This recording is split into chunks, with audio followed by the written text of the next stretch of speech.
ಆಕಾಶವಾಣಿ ನಮ್ಮ ಕರುಳಿನ ಕತೆಗಾರ, ನೀ ಎಲ್ಲಿ ಹೋದೆ ದೂರ, ಓ ನೀತಿಯಾನೆ ಸರ, ಮಮತೆಗಳ ಮಹಾದ್ವಾರ. ಮನೆ ಮನೆಯ ಹಣತೆ. ಡಾಕ್ಟರ್ ಬಿಆರ್ ಅಂಬೇಡ್ಕರ್ ಅವರ ಚಿಂತನೆಗಳನ್ನಾಧರಿಸಿದ ಪ್ರಾಯೋಜಿತ ಸರಣಿ ಕಾರ್ಯಕ್ರಮ. ಮೋಡ ಸೀಳಿಗದರಿ ಮನೆ ಮನೆಯ ಹಣತೆಯಾದೆ, ಮನೆ ಮನೆಯ ಹಣತೆಯಾದೆ. ಕಾರ್ಯಕ್ರಮದ ಪ್ರಾಯೋಜಕರು ಡಾಕ್ಟರ್ ಬಿಆರ್ ಅಂಬೇಡ್ಕರ್ ಸಂಶೋಧನಾ ಸಂಸ್ಥೆ, ಸಮಾಜ ಕಲ್ಯಾಣ ಇಲಾಖೆ, ಕರ್ನಾಟಕ ಸರ್ಕಾರ.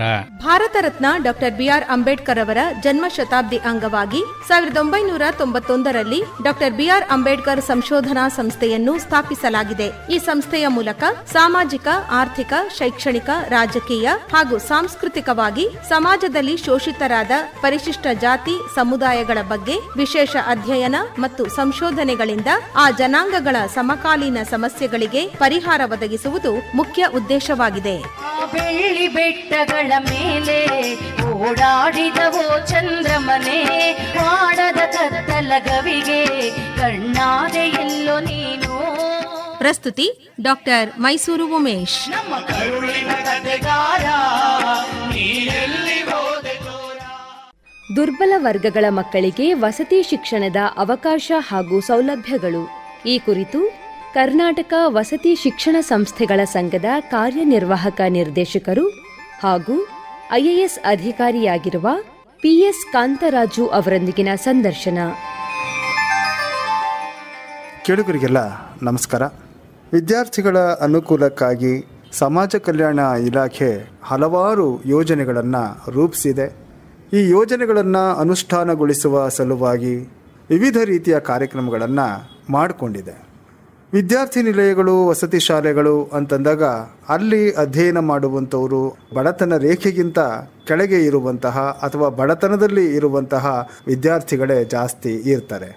ಅವರಿಗೆ ನಿಜವಾದ ಶಿಕ್ಷಣ ಸಿಕ್ಕಬೇಕು ಅನ್ನುವಂಥ ನಿಟ್ಟಿನಲ್ಲಿ ಕರ್ನಾಟಕ ಸರ್ಕಾರ ಯಾವಾಗಲೂ ಕೂಡ ಕಟಿಬದ್ಧವಾಗಿ ನಿಂತಿರುತ್ತೆ. ಈ ನೆಲೆಯಲ್ಲಿ ಇಂದಿನ ಮನೆ ಮನೆಯ ಹಣತೆ ಕಾರ್ಯಕ್ರಮದಲ್ಲಿ ಈ ಶಿಕ್ಷಣವನ್ನು ಪಡ್ಕೊಳ್ಳಿಕ್ಕೆ ಬರುವಂತಹ ವಿದ್ಯಾರ್ಥಿ ನಿಲಯದ ವಿದ್ಯಾರ್ಥಿಗಳಿಗೆ, ವಸತಿ ಶಾಲೆಯ ವಿದ್ಯಾರ್ಥಿಗಳಿಗೆ ಶಿಕ್ಷಣವನ್ನು ಮುಂದಿಟ್ಕೊಂಡು ಇಡೀ ಸಮಾಜದ ಪರಿವರ್ತನೆಯ ಕನಸನ್ನು ಕಂಡಂತಹ ಬಾಬಾ ಸಾಹೇಬ್ ಅಂಬೇಡ್ಕರ್ ಅವರ ದೂರದೃಷ್ಟಿ ಫಲಿಸ್ತಾ ಇದೆಯಾ ಅನ್ನೋದ್ರ ಬಗ್ಗೆ ಒಂದಷ್ಟು ಮಾಹಿತಿಯನ್ನು ಇಂದು ನಾವು ಪಡ್ಕೊಳ್ಳೋಣ. ಇದರ ಬಗ್ಗೆ ಮಾತಾಡಲಿಕ್ಕೋಸ್ಕರ ಕರ್ನಾಟಕ ವಸತಿ ಶಿಕ್ಷಣ ಸಂಸ್ಥೆಗಳ ಸಂಘದ ಕಾರ್ಯನಿರ್ವಾಹಕ ನಿರ್ದೇಶಕರು ಹಾಗೂ ಭಾರತೀಯ ಆಡಳಿತ ಸೇವೆಯ ಅಧಿಕಾರಿಯಾಗಿರುವಂತಹ ಪಿಎಸ್ ಕಾಂತರಾಜು ಅವರು ನಮ್ಮ ಜೊತೆ ಇದ್ದಾರೆ. ಸರ್, ಕಾರ್ಯಕ್ರಮಕ್ಕೆ ತಮಗೆ ಸ್ವಾಗತ. ಸರ್ ನಮಸ್ಕಾರ. ಶಿಕ್ಷಣದಿಂದ ಮಾತ್ರ ಪ್ರಗತಿ ಸಾಧ್ಯ ಎಂಬ ಪರಿಕಲ್ಪನೆ ಅಥವಾ ದೃಢ ನಂಬಿಕೆ ಅಂಬೇಡ್ಕರ್ ಅವರದಾಗಿತ್ತು. ಆದರೆ ತಳ ಸಮುದಾಯಗಳ ಶಿಕ್ಷಣಕ್ಕೆ ಅವಕಾಶವೇ ಇಲ್ಲದನ್ನು ಮನಗಂಡಿದ್ದಂತಹ ಅಂಬೇಡ್ಕರ್ ಇವರೆಲ್ಲರಿಗೂ ಶಿಕ್ಷಣ ನೀಡಲು ಬಯಸಿದಂಥವರು. ಅಲ್ಲದೆ ಪ್ರಮುಖವಾಗಿ ತಳ ಸಮುದಾಯದವರು ಅವಮಾನ, ಹಸಿವು, ಬಡತನದ ಹಿನ್ನೆಲೆಯನ್ನು ಉಳ್ಳಂಥವರು. ಇವರ ಮಕ್ಕಳ ಶಿಕ್ಷಣ ಕ್ಷೇತ್ರಕ್ಕೆ ಬರಲು ಅವಕಾಶವಾಗದ ಕಾರಣ ವಿದ್ಯಾರ್ಥಿ ನಿಲಯಗಳ ಅಗತ್ಯತೆ ಕುರಿತು ಪ್ರತಿಪಾದನೆಯನ್ನು ಮಾಡಿದಂಥವರು ಡಾಕ್ಟರ್ ಬಿಆರ್ ಅಂಬೇಡ್ಕರ್ ಅವರು. ಈ ಹಿನ್ನೆಲೆಯಲ್ಲಿ ಅಂಬೇಡ್ಕರ್ ಅವರ ದೂರದೃಷ್ಟಿ ಬಗ್ಗೆ ಒಂದಷ್ಟು ಹೇಳ್ತೀರಾ? ಪ್ರಮುಖವಾಗಿ ನಾವು ಈ ವಿಚಾರದಲ್ಲಿ ಬಾಬಾ ಸಾಹೇಬ್ ಅಂಬೇಡ್ಕರ್ ಸಾಹೇಬರವರ ಒಂದು ಧ್ಯೇಯೋದ್ದೇಶಗಳ ಒಂದು ಅನ್ವಯ ಮತ್ತು ಅದನ್ನು ಅನುಷ್ಠಾನ ತರುವಂಥ ಒಂದು ಸಲುವಾಗಿಯೇ ಮಾನ್ಯ ಸರ್ಕಾರ ಹಲವಾರು ಕಾರ್ಯಕ್ರಮಗಳನ್ನು ರೂಪಿಸ್ಕೊಂಡು ಬಂದಿದೆ. ಇದರ ಒಂದು ಹಿನ್ನೆಲೆಯಲ್ಲಿ ಪ್ರಮುಖವಾಗಿ ಶೈಕ್ಷಣಿಕ ಒಂದು ದೃಷ್ಟಿಯಲ್ಲಿ ಸಮಾಜದ ಒಂದು ಕಟ್ಟಕಡೆಯ ವ್ಯಕ್ತಿಗಳಿಗೆ, ಪ್ರವರ್ಗಗಳಿಗೆ ಸಂಬಂಧಪಟ್ಟಂತೆ ವಿದ್ಯಾರ್ಥಿಗಳಿಗೆ, ಆ ವಿದ್ಯಾರ್ಥಿನಿಯರಿಗೆ ಒಂದು ಒಳ್ಳೆಯ ಶಿಕ್ಷಣವನ್ನು ಕೊಡಬೇಕು ಅನ್ನೋದು ಒಂದು ನಿಟ್ಟಿನಲ್ಲಿ ರಾಜ್ಯ ಸರ್ಕಾರ ಪ್ರಮುಖವಾಗಿ ನಮ್ಮಲ್ಲಿ ಕರ್ನಾಟಕ ವಸತಿ ಶಾಲೆ ಶಿಕ್ಷಣ ಒಂದು ಸಂಸ್ಥೆಗಳ ಒಂದು ಸಂಘನ ಸ್ಥಾಪನೆ ಮಾಡಿರ್ತಕ್ಕಂಥದ್ದು ತಮಗೆಲ್ಲ ಗೊತ್ತಿರತಕ್ಕಂಥ ವಿಚಾರ ಇದೆ. ಈ ಸಂಸ್ಥೆ 1999ರಲ್ಲಿ ಕಾರ್ಯರೂಪಕ್ಕೆ ಬಂದಿದೆ. ಈ ಸಂಸ್ಥೆಯ ಮುಖಾಂತರ ಮಾನ್ಯ ಸರ್ಕಾರ ಹಲವಾರು ವಸತಿ ಶಾಲೆಗಳನ್ನು ತೆರೆದಿದೆ. ವಸತಿ ಶಾಲೆಗಳ ವಿಚಾರಕ್ಕೆ ಸಂಬಂಧಪಟ್ಟಂತೆ ಅಲ್ಲಿ ವಸತಿ ಶಾಲೆಯ ಎಲ್ಲ ಸವಲತ್ತುಗಳನ್ನು ಕೊಡುವಂಥ ಮುಖಾಂತರ ನಮ್ಮಲ್ಲಿರ್ತಕ್ಕಂಥ ಪರಿಶಿಷ್ಟ ಜಾತಿ, ಪರಿಶಿಷ್ಟ ವರ್ಗದ ಸಮುದಾಯದ ಮಕ್ಕಳಿಗೆ ಹಾಗೂ ಹಿಂದುಳಿದ ವರ್ಗಗಳ ಸಮುದಾಯದ ಮಕ್ಕಳಿಗೆ ಒಂದು ಪ್ರವೇಶಾವಕಾಶಗಳನ್ನು ಕಲ್ಪನೆ ಸಹ ಮಾಡಿದೆ. ತಮ್ಮಲ್ಲಿ ನಾನು ವಿಚಾರ ಮಾಡುವಂಥದ್ದು ಏನಂತ ಹೇಳಿದ್ರೆ, ಕರ್ನಾಟಕ ವಸತಿ ಶಾಲಾ ಶಿಕ್ಷಣ ಸಂಸ್ಥೆಗಳ ಒಂದು ಸಂಘ ಅಡಿಯಲ್ಲಿ ಇಲ್ಲಿವರೆಗೂ 843 ವಸತಿ ಶಾಲೆಗಳು ನಮ್ಮಲ್ಲಿ ಕಾರ್ಯರೂಪಕ್ಕೆ ಬಂದಿದ್ದಾವೆ. ಈ ಒಂದು 843 ವಸತಿ ಶಾಲೆಗಳಲ್ಲೂ ಸಹ 2,13,870 ಮಕ್ಕಳು ಇಲ್ಲಿವರೆಗೆ ವಿದ್ಯಾಭ್ಯಾಸ ಮಾಡ್ಕೊಂಡು ಬಂದಿದ್ದಾರೆ. ಅದರಲ್ಲೂ ಪ್ರಮುಖವಾಗಿ ನಾವು ನಮ್ಮ ವಸತಿ ಶಾಲೆಗಳಲ್ಲಿ 6ನೇ ತರಗತಿ ಒಂದು ಪ್ರವೇಶ ಅವಕಾಶಗಳನ್ನು ಮಾನ್ಯ ಸರ್ಕಾರ ಕಲ್ಪನೆ ಮಾಡಿಕೊಟ್ಟಿದೆ. 6ನೇ ತರಗತಿಯಿಂದ ಬಹುತೇಕ ವಸತಿ ಶಾಲೆಗಳು 10ನೇ ತರಗತಿವರೆಗಿದ್ದಾವೆ. ಕೆಲವೊಂದು ವಸತಿ ಶಾಲೆಗಳಲ್ಲಿ PUCವರೆಗೂ ಸಹ ಮಾನ್ಯ ಸರ್ಕಾರ ಅವಕಾಶ ಮಾಡಿಕೊಟ್ಟಿದೆ. ನಮ್ಮಲ್ಲಿ ಮನವಿ ವಿಚಾರ ಏನಂತ ಹೇಳಿದ್ರೆ, ಕರ್ನಾಟಕ ರಾಜ್ಯದಲ್ಲಿರ್ತಕ್ಕಂಥ 777 ಹೋಬಳಿಗಳಲ್ಲಿ ಮಾನ್ಯ ಸರ್ಕಾರ ಹೋಬಳಿಗೆ ಒಂದು ವಸತಿ ಶಾಲೆಯನ್ನು ಪ್ರಾರಂಭ ಮಾಡಬೇಕು ಅನ್ನೋದು ಒಂದು ಧ್ಯೇಯೋದ್ದೇಶನ ಇಟ್ಕೊಂಡು ಹೋಬಳಿಗೆ ಒಂದು ವಸತಿ ಶಾಲೆ ಅಂತ ಹೇಳಿ ಮಾನ್ಯ ಸರ್ಕಾರ ಇಲ್ಲಿವರೆಗೂ 843 ವಸತಿ ಶಾಲೆಗಳನ್ನು ಪ್ರಾರಂಭ ಮಾಡಿದೆ. ಈ ಒಂದು ವಸತಿ ಶಾಲೆಯಲ್ಲಿ 843ರಲ್ಲಿ 521 ವಸತಿ ಶಾಲೆಗಳು ಪರಿಶಿಷ್ಟ ಸಮುದಾಯಕ್ಕೆ ಅಂದರೆ ನಮ್ಮ ಸಮಾಜ ಕಲ್ಯಾಣ ಇಲಾಖೆ ವ್ಯಾಪ್ತಿಗೆ ಬರ್ತಕ್ಕಂಥ ವಸತಿ ಶಾಲೆಗಳಿರ್ತವೆ. ಅದೇ ರೀತಿಯಲ್ಲಿ 149 ವಸತಿ ಶಾಲೆಗಳು ಪರಿಶಿಷ್ಟ ವರ್ಗಕ್ಕೆ ಸಂಬಂಧ ಇರತಕ್ಕಂಥದ್ದು ಇದ್ದಾವೆ. 179 ವಸತಿ ಶಾಲೆಗಳು ನಮ್ಮಲ್ಲಿ ಹಿಂದುಳಿದ ವರ್ಗಗಳ ವಸತಿ ಶಾಲೆಗಳಾಗಿರ್ತವೆ. ಇಲ್ಲಿ ಪ್ರತಿ ವಸತಿ ಶಾಲೆಗೆ 6ನೇ ತರಗತಿಗೆ ಸಂಬಂಧಿಸಿದಂತೆ ಒಂದು ಪ್ರವೇಶ ಅವಕಾಶಗಳನ್ನು ಮಾನ್ಯ ಸರ್ಕಾರ ಕಲ್ಪನೆ ಮಾಡಿಕೊಟ್ಟಿದೆ. 2024 ಫೆಬ್ರವರಿನಲ್ಲಿ ಒಂದು ಹೊಸ ಕಾನೂನನ್ನು ಜಾರಿಗೆ ತಂದು ಅದರಲ್ಲೂ ಪ್ರಮುಖವಾಗಿ ವಿಶೇಷ ಪ್ರವರ್ಗದ ಮಕ್ಕಳಿಗೂ ಸಹ, ಅಂದರೆ ನಮ್ಮ ಸಫಾಯಿ ಕರ್ಮಚಾರಿ ಮಕ್ಕಳಿರ್ಬೋದು, ಸ್ಮಶಾನ ಕಾಯುವ ಮಕ್ಕಳಿರ್ಬೋದು, ಅಂಗವಿಕಲರ ಮಕ್ಕಳಿರ್ತಕ್ಕಂಥದ್ದು ಇರ್ಬೋದು, ಅಲೆಮಾರಿ ಮಕ್ಕಳಿರ್ಬೋದು, ಮಾನ್ಯ ದೇವದಾಸಿಯರ ತಾಯಂದಿರ ಮಕ್ಕಳಿರ್ತಕ್ಕಂಥದ್ದು ಇರ್ಬೋದು. ಈ ರೀತಿಯಲ್ಲಿ ಹಲವಾರು ಪ್ರವರ್ಗಗಳನ್ನು ವಿಂಗಡಣೆ ಮಾಡಿ ಮಾನ್ಯ ಸರ್ಕಾರ ಅವರಿಗೆ ವಿಶೇಷವಾಗಿ ಯಾವುದೇ ಒಂದು ಎಂಟ್ರೆನ್ಸ್ ಎಕ್ಸಾಮ್ಸ್ ಇಲ್ಲದೇ ನೇರವಾಗಿ ಅವರಿಗೆ ಪ್ರವೇಶಾವಕಾಶಗಳನ್ನು ಮಾನ್ಯ ಸರ್ಕಾರ ಕಲ್ಪನೆ ಮಾಡಿ ಕೊಟ್ಟಿದೆ. ಈ ಮುಖಾಂತರ ನಾವು 6ನೇ ತರಗತಿಯ ಒಟ್ಟಾರೆ ವಸತಿ ಶಾಲೆಗಳಲ್ಲಿ ಸುಮಾರು ಅರ್ಧದಷ್ಟು 41,500 ಏನು ವಿದ್ಯಾರ್ಥಿಗಳಿದ್ದಾರೆ 6ನೇ ತರಗತಿಯಲ್ಲಿ, ಅದರಲ್ಲಿ 20,750 ವಿದ್ಯಾರ್ಥಿಗಳಿಗೆ ನಮ್ಮ ವಿಶೇಷ ಪ್ರವರ್ಗದಲ್ಲಿ ಮಾನ್ಯ ಸರ್ಕಾರ ಅವಕಾಶ ಮಾಡಿಕೊಟ್ಟು ಇದ್ರ ಮುಖಾಂತರ ಒಂದು ಸಾಮಾಜಿಕ ಒಂದು ಕಳಕಳಿಯನ್ನು ಮಾನ್ಯ ಸರ್ಕಾರ ವ್ಯಕ್ತಪಡಿಸಿದೆ ಅಂತ ಹೇಳಿದ್ರೆ ತಪ್ಪಾಗೋದಿಲ್ಲ. ಇನ್ನು ಉಳಿದ ಅರ್ಧದಷ್ಟು ಪ್ರವೇಶಗಳನ್ನು ತಮಗೆಲ್ಲ ಗೊತ್ತಿರೋ ಹಾಗೆ KE ಮುಖಾಂತರ, ಅಂದರೆ ಕರ್ನಾಟಕ ಎಕ್ಸಾಮಿನೇಷನ್ ಅಥಾರಿಟಿ ಅಂತ ಏನು ನಾವು ಕರಿತೇವೆ, ಅದರಲ್ಲಿ ಎಂಟ್ರೆನ್ಸ್ ಎಕ್ಸಾಮ್ಸನ್ನು ಕಂಡಕ್ಟ್ ಮಾಡಿ ಆಯಾ ಎಂಟ್ರೆನ್ಸ್ ಎಕ್ಸಾಮ್ಸಲ್ಲಿ ಆಯಾ ಪ್ರವರ್ಗಗಳಲ್ಲಿ ಅವರು ಅತ್ಯುನ್ನತ ಮಾರ್ಕ್ಸ್ಗಳನ್ನು ತಗೊಂಡಿರ್ತಕ್ಕಂಥ ಮಕ್ಕಳಿಗೆ ಪ್ರವೇಶನೂ ಸಹ ಅವಕಾಶ ಮಾಡಿ ಕೊಟ್ಟಿದೆ. ಈ ಮುಖಾಂತರ ಮಾನ್ಯ ಒಂದು ಸರ್ಕಾರದಲ್ಲಿ ಈ ನಮ್ಮ ಮಕ್ಕಳು ಒಂದು ಸಾರಿ 6ನೇ ತರಗತಿಗೆ ಎಂಟರ್ ಆದ ಮೇಲೆ ಅವರಿಗೆ ಎಲ್ಲ ಸವಲತ್ತುಗಳನ್ನು ಮಾನ್ಯ ಸರ್ಕಾರ ಕಲ್ಪನೆ ಮಾಡಿಕೊಟ್ಟಿದೆ. ಅಂದರೆ ಅವರಿಗೆ ಉಚಿತವಾಗಿರ್ತಕ್ಕಂಥ ಊಟದ ವ್ಯವಸ್ಥೆ, ವಸತಿ ವ್ಯವಸ್ಥೆ, ಅವ್ರಿಗಿರ್ತಕ್ಕಂಥ ಎಲ್ಲ ಮೂಲಭೂತ ಸೌಕರ್ಯಗಳನ್ನು ಒಳಗೊಂಡಿರ್ತಕ್ಕಂಥ ಅದ್ಭುತವಾದಂಥ ಒಂದು ವಸತಿ ಶಾಲೆಗಳನ್ನು ಪ್ರಾರಂಭ ಮಾಡಿ ಸ್ವಂತ ಕಟ್ಟಡಗಳ ಮುಖಾಂತರ ಎಲ್ಲ ರೀತಿಯ ಸವಲತ್ತುಗಳನ್ನು ಕೊಟ್ಟು ವಿದ್ಯಾಭ್ಯಾಸದ ವಿಕಾಸನಕ್ಕೆ ಮಾನ್ಯ ಸರ್ಕಾರ ನಾಂದಿ ಆಗಿದೆ ಅಂತ ಹೇಳಿದ್ರು ತಪ್ಪಾಗೋದಿಲ್ಲ. ಜೊತೆಯಲ್ಲಿ ಈ ಒಂದು ಸಾಮಾಜಿಕ ಕಳಕಳಿಯ ಒಂದು ಬದ್ಧತೆಗಳನ್ನು ಅಳವಡಿಸ್ಕೊಂಡು ಪರಿಶಿಷ್ಟ ಜಾತಿಯ ಮಕ್ಕಳಿರ್ಬೋದು, ಪರಿಶಿಷ್ಟ ವರ್ಗದ ಮಕ್ಕಳು, ಹಿಂದುಳಿದ ವರ್ಗಗಳ ಮಕ್ಕಳಿಗೆ ಸಂಬಂಧಪಟ್ಟಂತೆ ಅದರಲ್ಲೂ ಪ್ರಮುಖವಾಗಿ ಗ್ರಾಮೀಣ ವ್ಯಾಪ್ತಿಯಲ್ಲಿರ್ತಕ್ಕಂಥ ಮಕ್ಕಳಿಗೆ ಒಂದು ಹೆಚ್ಚಿನ ಅವಕಾಶಗಳನ್ನು ಕಲ್ಪನೆ ಮಾಡಿಕೊಟ್ಟಿದೆ. ಈ ನಿಟ್ಟಿನಲ್ಲಿ ಉಚಿತ ಶಿಕ್ಷಣ ಕೊಡೋ ಜೊತೆಯಲ್ಲಿ ಸಮಾಜದಲ್ಲಿ ಮುಂದೆ ಅವರು ಯಾವ ರೀತಿಯಲ್ಲಿ ಬೆಳವಣಿಗೆ ಆಗಬೇಕು, ಯಾವ ರೀತಿಯಲ್ಲಿ ಸಮಾಜಕ್ಕೆ ಅವರ ಒಂದು ಶಕ್ತಿಯಾಗಿರಬೇಕು ಅಂತ ಹೇಳಿ ಸರ್ಕಾರ ಈ ಒಂದು ಯೋಜನೆಗಳನ್ನು ಅನುಷ್ಠಾನ ಮಾಡಿ 2,32,00,000 ಒಂದು ಶಾಲೆಗೆ ಒಂದು ವಾರ್ಷಿಕವಾಗಿ ಮಾನ್ಯ ಸರ್ಕಾರ ಇದಕ್ಕೆ ವೆಚ್ಚ ಮಾಡ್ತಾ ಇರ್ತಕ್ಕಂಥ ವಿಚಾರ ತಮಗೆಲ್ಲ ಗೊತ್ತಿರುವಂಥದ್ದಿದೆ. ಈ ಒಂದು ನಿಟ್ಟಿನಲ್ಲಿ ಹಲವಾರು ವಸತಿ ಶಾಲೆಗಳನ್ನು ತೆರೆಯುವ ಮುಖಾಂತರ ಅತಿ ಹಿಂದುಳಿದ ವರ್ಗಗಳಿಗೆ ಈ ಒಂದು ವಿಚಾರಗಳಿಗೆ ಸಂಬಂಧಪಟ್ಟಂತೆ ಆ ಮಕ್ಕಳಿಗೆ ವಿದ್ಯಾಭ್ಯಾಸ ಕೊಡೋ ಮುಖಾಂತರ ಒಂದು ಶಕ್ತಿ ತುಂಬ್ತಾ ಇದೆ ಅಂತ ಹೇಳಿದ್ರು ಸಹ ತಪ್ಪಾಗೋದಿಲ್ಲ. ಈ ಒಂದು ವಸತಿ ಶಾಲೆಗಳಲ್ಲಿ ಮುಂದಿನ ದಿನಗಳಲ್ಲಿ ಬಹುಶಃ ನನಗೆ ಅನಿಸುತ್ತೆ ಇಲ್ಲಿ ವಸತಿ ಶಾಲೆಗಳಲ್ಲಿ ಓದುವಂಥ ಮಕ್ಕಳು ಒಂದು ರಾಜ್ಯದ ಅಸೆಟ್, ಅಂದರೆ ಅಸೆಟ್ ಟು ದಿ ಸೊಸೈಟಿ ಅಂತ ಏನು ಕರಿತೇವೆ ನಾವು, ಅದು ಖಂಡಿತ ಆಗ್ತದೆ ಅಂತ ಹೇಳಿ ನಾವು ಅಂದ್ಕೊಂಡಿದ್ದೇವೆ. ಸರ್, ನಿಮ್ಮ ಇಲಾಖೆಯ ವ್ಯಾಪ್ತಿಯಲ್ಲಿ ವಿದ್ಯಾರ್ಥಿ ನಿಲಯಗಳು ಬರ್ತವೆ ಮತ್ತು ವಸತಿ ಶಾಲೆಗಳು ಬರ್ತವೆ. ಈ ಬಡತನ ಅನ್ನುವಂಥದ್ದು ಕೇವಲ ಗ್ರಾಮೀಣ ಪ್ರದೇಶಕ್ಕೆ ಅಷ್ಟೇ ಮೀಸಲಾಗಿಲ್ಲ, ನಗರ ಪ್ರದೇಶಗಳಲ್ಲೂ ಕೂಡ ನಾವು ಅದನ್ನು ಕಾಣ್ತೇವೆ.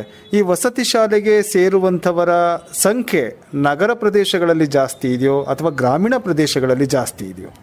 ಪ್ರಮುಖವಾದ ಈ ವಿಚಾರದಲ್ಲಿ ಏನಂತ ಹೇಳಿದ್ರೆ, ತಾಲೂಕಿನ ಹೋಬಳಿಗಳಲ್ಲಿ ಒಂದು ಹೋಬಳಿಗೆ ಒಂದು ವಸತಿ ಶಾಲೆ ಅಂತಂತ ಹೇಳಿ ಸರ್ಕಾರದ ಧ್ಯೇಯೋದ್ದೇಶ.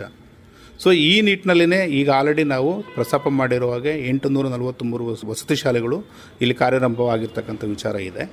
ಈ ಒಂದು ವಸತಿ ಶಾಲೆಗಳಲ್ಲಿ ಬಹುತೇಕವಾಗಿ ಗ್ರಾಮೀಣ ಪ್ರದೇಶದಲ್ಲಿರ್ತಕ್ಕಂಥ ನಮ್ಮ ಸಮುದಾಯಗಳು ಪರಿಶಿಷ್ಟ ಜಾತಿ, ಪರಿಶಿಷ್ಟ ಪಂಗಡ ಮತ್ತು ಹಿಂದುಳಿದ ವರ್ಗಗಳ ಸಮುದಾಯಗಳಿಗೆ ಒಳಪಟ್ಟು ಈ ಮಕ್ಕಳು ಬಹುತೇಕವಾಗಿ ಅಂದರೆ ನಾವು ನಗರ ಪ್ರದೇಶದ ಒಂದು ಹೋಲಿಕೆ ಮಾಡಿದಾಗ ಗ್ರಾಮೀಣ ಪ್ರದೇಶದ ವಿದ್ಯಾರ್ಥಿಗಳಿಗೆ ಹೆಚ್ಚು ಸವಲತ್ತು ವಸತಿ ಶಾಲೆಗಳಲ್ಲಿ ದೊರಕ್ತಾ ಇದೆ ಅಂತ ಹೇಳ್ತಾ ಇದ್ದೇನೆ. ತಾವು ಮಾತಾಡುವಾಗ ವಸತಿ ಶಾಲೆಯಲ್ಲಿ ಓದ್ತಾ ಇರುವಂತಹ ವಿದ್ಯಾರ್ಥಿಗಳು ನಮ್ಮ ಸಮಾಜಕ್ಕೆ ಮುಂದಿನ ದಿನಗಳಲ್ಲಿ ಅದೊಂದು ಆಸ್ತಿ ಆಗ್ತಾರೆ, ಅಸೆಟ್ ಆಗ್ತಾರೆ ಅನ್ನುವಂಥದ್ದನ್ನು ತಾವು ಹೇಳಿದ್ರಿ. ಅದಕ್ಕೆ ಈಗ ಸೂಚನಾ ರೂಪವಾಗಿ ಅದರ ಒಂದು ಔಟ್ಪುಟ್ ಬಂದಿರುತ್ತೆ. ತಮಗೆ ವಸತಿ ಶಾಲೆಯಲ್ಲಿ ಓದ್ತಾ ಇರುವಂಥ ವಿದ್ಯಾರ್ಥಿಗಳು ಈವರೆಗೆ ಯಾವ ರೀತಿಯ ಒಂದು ಪ್ರೋಗ್ರೆಸ್ಸನ್ನು ತೋರಿಸಿದ್ದಾರೆ ಆ ಭರವಸೆಗೆ? ಪ್ರಮುಖವಾಗಿ ನಾವು ಈ ವಿಚಾರದಲ್ಲಿ ಹೇಳುತ್ತದಾದರೆ ಹಲವಾರು ವಿದ್ಯಾರ್ಥಿಗಳು ಅಂದರೆ ವಸತಿ ಶಾಲೆಗಳಲ್ಲಿ ಓದಿರ್ತಕ್ಕಂಥ ಹಲವಾರು ವಿದ್ಯಾರ್ಥಿಗಳು ಭಾರತೀಯ ಆಡಳಿತ ಸೇವೆಯಲ್ಲಿ, ಇಂಡಿಯನ್ ಪೊಲೀಸ್ ಸರ್ವೀಸಸಲ್ಲಿ ಮತ್ತು ಇಂಡಿಯನ್ ರೆವಿನ್ಯೂ ಸರ್ವೀಸಸಲ್ಲಿ ಈ ರೀತಿಯಲ್ಲೇ ಆಗಿರ್ತಕ್ಕಂಥ, ಆಮೇಲೆ ಕರ್ನಾಟಕ ಅಡ್ಮಿನಿಸ್ಟ್ರೇಟಿವ್ ಸರ್ವೀಸಸಲ್ಲಿ ಮತ್ತು ಬೇರೆ ಬೇರೆ ಉನ್ನತ ಹುದ್ದೆಗಳಲ್ಲಿ ಈಗ ಆಲ್ರೆಡಿ ನಮ್ಮ ಮಕ್ಕಳು ಇದ್ದಾರೆ. ಅಂದರೆ ಇಲ್ಲಿ ಓದಿ ಅಲ್ಲಿ ಹೋಗಿರ್ತಕ್ಕಂಥ ವಿದ್ಯಾರ್ಥಿಗಳು ಇದ್ದಾರೆ. ಇದ್ರ ಜೊತೆಯಲ್ಲಿ ತಮಗೆ ಹೇಳುವಂಥದ್ದಾದರೆ ಈ ವರ್ಷ ಪ್ರಸ್ತುತ ಸಾಲಲ್ಲಿ ನಮ್ಮಲ್ಲಿ 247 ವಿದ್ಯಾರ್ಥಿಗಳು SSLC ಎಕ್ಸಾಮಲ್ಲಿ ಸ್ಟೇಟ್ ರ್ಯಾಂಕಲ್ಲಿ ಕ್ರಮ ಸಂಖ್ಯೆ 1ರಿಂದ ಅಂದರೆ ಸ್ಟೇಟ್ ರ್ಯಾಂಕ್ 1ರಿಂದ ಸ್ಟೇಟ್ ರ್ಯಾಂಕ್ 10ವರೆಗೆ ಕಂಟಿನ್ಯೂಯಸ್ಲಿ 247 ವಿದ್ಯಾರ್ಥಿಗಳು ನಮ್ಮ ವಸತಿ ಶಾಲೆಗಳಲ್ಲಿ ಈ ಸಾರಿ ನಮಗೆ ಒಂದು ಒಳ್ಳೆ ರಿಸಲ್ಟ್ ಫಲಿತಾಂಶನ ಕೊಟ್ಟಿದ್ದಾರೆ. ಇದರ ಅರ್ಥ ಏನಂತ ಹೇಳಿದ್ರೆ ನಾವು ಸ್ಟೇಟ್ ರಿಸಲ್ಟ್ಗೆ ಹೋಲಿಕೆ ಮಾಡಿದಾಗ ನಮ್ಮದು ಈಗ 92% SSLC ರಿಸಲ್ಟಲ್ಲಿ ಇದೆ. ಅದೇ ರೀತಿಯಲ್ಲಿ PUCನಲ್ಲೂ ಸಹ 92.4% ಇದೆ. ಅಂದರೆ ಈಗ ಖಾಸಗಿ ಸಂಸ್ಥೆಗಳಲ್ಲಿ ಓದುವಂಥದ್ದಕ್ಕೆ ನಾವು ಹೋಲಿಕೆ ಮಾಡಿದಾಗ ಅಥವಾ ಏಡೆಡ್ ಇನ್ಸ್ಟಿಟ್ಯೂಷನ್ಗಳಲ್ಲಿ ಹೋಲಿಕೆ ಮಾಡಿದಾಗ ಅಥವಾ ಪ್ರೈವೇಟ್ ಇನ್ಸ್ಟಿಟ್ಯೂಷನ್ಗಳಲ್ಲಿ ಹೋಲಿಕೆ ಮಾಡಿದಾಗ ಅಥವಾ ನಮ್ಮ ಇತರೆ ಗೌರ್ಮೆಂಟ್ ಸಂಸ್ಥೆಗಳಿಗೆ ಹೋಲಿಕೆ ಮಾಡಿದಾಗ ನಮ್ಮ ವಸತಿ ಶಾಲೆಗಳಲ್ಲಿ ಓದುವಂಥ ಮಕ್ಕಳು ಒಂದು ಫಲಿತಾಂಶದಲ್ಲಿ ಭಾಳಷ್ಟು ಅತ್ಯುತ್ತಮವಾದ ಸ್ಥಾನದಲ್ಲಿ ಇದ್ದಾರೆ ಅಂತ ಹೇಳೋಕ್ಕೆ ಇಷ್ಟಪಡ್ತೇನೆ. ಸರ್, ಕಡೆಯದಾಗಿ ವಿದ್ಯಾರ್ಥಿ ನಿಲಯಗಳಲ್ಲಿ ಮತ್ತು ವಸತಿ ಶಾಲೆಗಳಲ್ಲಿ ಓದ್ತಾ ಇರುವಂತಹ ವಿದ್ಯಾರ್ಥಿನಿಯರಿಗೆ ಹಾಗೂ ಪೋಷಕರಿಗೆ ತಾವು ಏನನ್ನು ಹೇಳಲಿಕ್ಕೆ ಇಷ್ಟಪಡ್ತೀರಿ? ಇದು ಮೊನ್ನೆ ರಾಜ್ಯ ಸರ್ಕಾರದ ಒಂದು ಆಶಾ ಕಲ್ಪನೆ ಅಂದರೆ ಮಹತ್ಕರವಾದಂಥ ಒಂದು ಕಾರ್ಯಕ್ರಮಗಳಲ್ಲಿ ಇದು ಒಂದು ಕಾರ್ಯಕ್ರಮ. ವಸತಿ ಶಾಲೆಗಳನ್ನು ಪ್ರಾರಂಭ ಮಾಡಿ ವಸತಿ ಶಾಲೆಗಳ ಮುಖಾಂತರ ಒಂದು ಒಳ್ಳೆಯ ವಿದ್ಯಾಭ್ಯಾಸವನ್ನು ಕೊಡ್ತಕ್ಕಂಥದ್ದು ಮಾನ್ಯ ಸರ್ಕಾರದ ಭಾಳ ಹಲವಾರು ದೇಶಗಳಲ್ಲಿ ಇದು ಭಾಳ ಪ್ರಮುಖವಾದಂಥ ಒಂದು ಅಂಶ. ನಮ್ಮ ಸರ್ಕಾರದಲ್ಲಿ ಏನು ಇವತ್ತು ವಸತಿ ಶಾಲೆಗಳನ್ನು ವಿಚಾರಗಳಿದ್ದಾವೆ, ಯಾವುದೇ ಒಂದು ಸಮುದಾಯದ ಕಡುಬಡವರಿದ್ದಾರೆ, ಆ ಒಂದು ಮಕ್ಕಳು ವಿದ್ಯಾ ಶಿಕ್ಷಣದಿಂದ ವಂಚಿತರಾಗದೆ ಎಲ್ಲ ಮಕ್ಕಳಿಗೂ ವಿದ್ಯೆಯನ್ನು ಕೊಡಬೇಕು ಅನ್ನೋ ಸರ್ಕಾರದ ಕಲ್ಪನೆ ಇದೆ. ಅಂಥ ಒಂದು ವಂಚಿತರ ಒಂದು ಮಕ್ಕಳು ನಮ್ಮ ವಸತಿ ಶಾಲೆಗಳಿಗೆ ಸೇರುವ ಮುಖಾಂತರ ಒಂದು ಒಳ್ಳೆಯ ವಿದ್ಯಾವಂತರಾಗಿ ಸಮಾಜಕ್ಕೆ ಒಂದು ಕೊಡುಗೆಯಾಗಿ ಸಮಾಜದ ಒಂದು ಕಣ್ಮಣಿಗಳಾಗಿ ಇರಬೇಕು ಅನ್ನೋದು ಒಂದು ನಾನು ಹೇಳಲಿಕ್ಕೆ ಇಷ್ಟಪಡ್ತೇನೆ. ಯಾರು ತಮ್ಮ ಮುಖಾಂತರ ನಾನು ವಿನಂತಿ ಮಾಡ್ಕೊಳ್ಳುವಂಥದ್ದು ಏನಂತಂದರೆ, ಯಾರು ವಿದ್ಯಾರ್ಥಿಗಳು ಯಾವುದೋ ಶಿಕ್ಷಣಕ್ಕೆ ನಮಗೆ ಒಂದು ಕೊರತೆಯಾಗಿದೆ, ನಮಗೆ ಯಾವುದೇ ರೀತಿಯ ಅವಕಾಶಗಳು ಇಲ್ಲ, ಆ ಥರದ ಮಕ್ಕಳಿಗೆ ದಯವಿಟ್ಟು ಇರ್ತಕ್ಕಂಥ ಅವಕಾಶ ಇದು ಸದುಪಯೋಗ ಮಾಡಬೇಕು ಅಂತ ಹೇಳಿ ತಮ್ಮ ಮುಖಾಂತರ ಎಲ್ಲ ಸಮುದಾಯದ ಮಕ್ಕಳಿಗೆ ನಾವು ಮತ್ತು ಅವರ ಪೋಷಕರಿಗೆ ಖಂಡಿತವಾಗಲೂ ಹೃದಯಪೂರ್ವಕವಾಗಿ ವಿನಂತಿ ಮಾಡ್ಕೊಳ್ತಾ ಇದ್ದೀವಿ. ಧನ್ಯವಾದಗಳು ಸರ್. ನೀನು ಬರೆದ ಆ ಕವನ ಹೋರಾಟವೇ ನಿನ್ನ ಜೀವನ. ಇದುವರೆಗೂ ದುರ್ಬಲ ವರ್ಗಗಳ ಮಕ್ಕಳಿಗೆ ವಸತಿ ಶಿಕ್ಷಣದ ಅವಕಾಶ ಹಾಗೂ ಸೌಲಭ್ಯಗಳು ಈ ಕುರಿತು ಕರ್ನಾಟಕ ವಸತಿ ಶಿಕ್ಷಣ ಸಂಸ್ಥೆಗಳ ಸಂಘದ ಕಾರ್ಯನಿರ್ವಾಹಕ ನಿರ್ದೇಶಕರು ಹಾಗೂ IAS ಅಧಿಕಾರಿಯಾಗಿರುವ PS ಕಾಂತರಾಜು ಅವರೊಂದಿಗಿನ ಸಂದರ್ಶನ ಕೇಳಿದಿರಿ. ನೀನಾದೆ ಎಲ್ಲೋ ಯೋಗಿ ನಮ್ಮ ಬದುಕ ಬೆಳಕಿಗಾಗಿ, ನೀನಾದೆ ಎಲ್ಲೋ ಯೋಗಿ, ನೀನಾದೆ ಎಲ್ಲೋ ಯೋಗಿ, ನೀನಾದೆ ಎಲ್ಲೋ ಯೋಗಿ. ಮನೆ ಮನೆಯ ಹಣತೆ ಡಾಕ್ಟರ್ BR ಅಂಬೇಡ್ಕರ್ ಅವರ ಚಿಂತನೆಗಳನ್ನಾಧರಿಸಿದ ಪ್ರಾಯೋಜಿತ ಸರಣಿ ಕಾರ್ಯಕ್ರಮ ಕೇಳಿದಿರಿ. ಮೋಡ ಸೀಳಿಗದರಿ ಮನೆ ಮನೆಯ ಹಣತೆಯಾದೆ, ಮನೆ ಮನೆಯ ಹಣತೆಯಾದೆ. ಕಾರ್ಯಕ್ರಮವನ್ನು ಪ್ರಾಯೋಜಿಸಿದವರು ಡಾಕ್ಟರ್ BR ಅಂಬೇಡ್ಕರ್ ಸಂಶೋಧನಾ ಸಂಸ್ಥೆ, ಸಮಾಜ ಕಲ್ಯಾಣ ಇಲಾಖೆ, ಕರ್ನಾಟಕ ಸರ್ಕಾರ. ಭಾರತ ರತ್ನ ಡಾಕ್ಟರ್ BR ಅಂಬೇಡ್ಕರ್ ಅವರ ಜನ್ಮ ಶತಾಬ್ದಿ ಅಂಗವಾಗಿ 1991ರಲ್ಲಿ ಡಾಕ್ಟರ್ BR ಅಂಬೇಡ್ಕರ್ ಸಂಶೋಧನಾ ಸಂಸ್ಥೆಯನ್ನು ಸ್ಥಾಪಿಸಲಾಗಿದೆ. ಈ ಸಂಸ್ಥೆಯ ಮೂಲಕ ಸಾಮಾಜಿಕ, ಆರ್ಥಿಕ, ಶೈಕ್ಷಣಿಕ, ರಾಜಕೀಯ ಹಾಗೂ ಸಾಂಸ್ಕೃತಿಕವಾಗಿ ಸಮಾಜದಲ್ಲಿ ಶೋಷಿತರಾದ ಪರಿಶಿಷ್ಟ ಜಾತಿ ಸಮುದಾಯಗಳ ಬಗ್ಗೆ ವಿಶೇಷ ಅಧ್ಯಯನ ಮತ್ತು ಸಂಶೋಧನೆಗಳಿಂದ ಆ ಜನಾಂಗಗಳ ಸಮಕಾಲೀನ ಸಮಸ್ಯೆಗಳಿಗೆ ಪರಿಹಾರ ಒದಗಿಸುವುದು ಮುಖ್ಯ ಉದ್ದೇಶವಾಗಿದೆ. ಬೆಳ್ಳಿ ಬೆಟ್ಟಗಳ ಮೇಲೆ ಓಡಾಡಿದವೋ ಚಂದ್ರಮನೆ, ಮಾಡದ ಕತ್ತಲ ಗವಿಗೆ ಕಣ್ಣಾದೆ ಎಲ್ಲೋ ನೀನು. ಪ್ರಸ್ತುತಿ ಡಾಕ್ಟರ್ ಮೈಸೂರು ಉಮೇಶ್. ನಮ್ಮ ಎದೆಗ